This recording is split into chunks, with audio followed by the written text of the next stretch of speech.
Hi, my name is Father Mike Schmitz, and this is Ascension Presents. I was thinking a bit about, the story of Mary and Martha. And whenever we come back around in the church year to the feast or the Memorial Day of Saint Martha, I think a lot of times I talk to people who they feel like they say, "Oh, I'm such a Martha, I'm such a Martha," as if that's a bad thing. Now, it's important for us to understand that Jesus said to the Mary Martha, this whole sisters thing, that he said that Mary has chosen the better part, but he didn't say that Martha was doing something wrong. Sometimes we fall into the trap of thinking that that Jesus is saying that Martha was doing the wrong thing. He didn't say that. Martha was doing a very, very good thing. There's a saint who once said, he pointed out that the reality that when God became one of us, he humbled himself to the point where he was hungry and he was tired, that he got thirsty. And so here's the question. If Jesus showed up to your house and he showed up hungry and he showed up tired and he showed up thirsty, what would you do?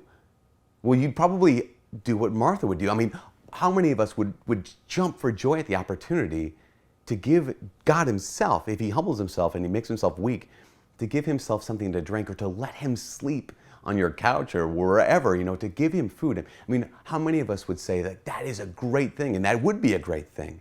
Jesus was pointing out that Mary has chosen the better portion, not because Martha was doing the wrong thing, but because there will come a day when we can no longer serve God. I mean, in the sense of this, in Matthew 25, Jesus said, whatever you did to the least of these brethren, those who were hungry, those who were poor, those in prison, those who were in hospitals, so often as you did something for them, you were doing it to me. The day is going to come when we die and we will no longer be able to serve Jesus in the poor.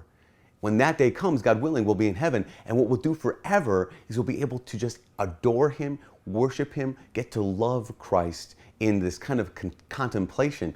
So when Jesus says Mary has chosen the better part, what he ultimately is saying is that Mary has chosen the thing that you're going to get to do for eternity. But he's not saying that Martha was doing something wrong, because that's what we get to do while we're on this earth. I think it's not an either or. It's not like Mary's the good sister and Martha's the bad sister. We keep falling into that trap. We have Cinderella, and she's the good sister, and there's her wicked, stepsisters, and they're the bad sisters.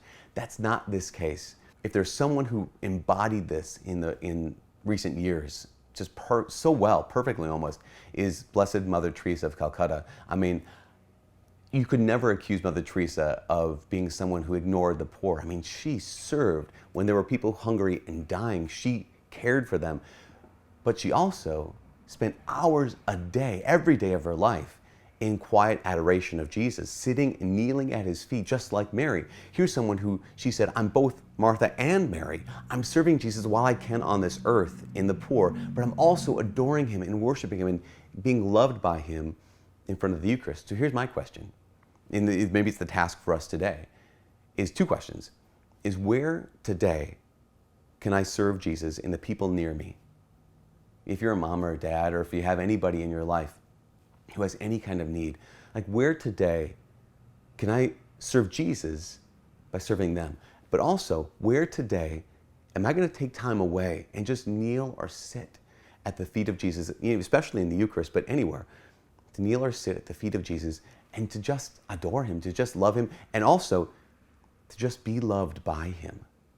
So that's the question, that's the challenge. Where today can I serve Jesus? Before I die, I want to serve him as much as I can and the people around me.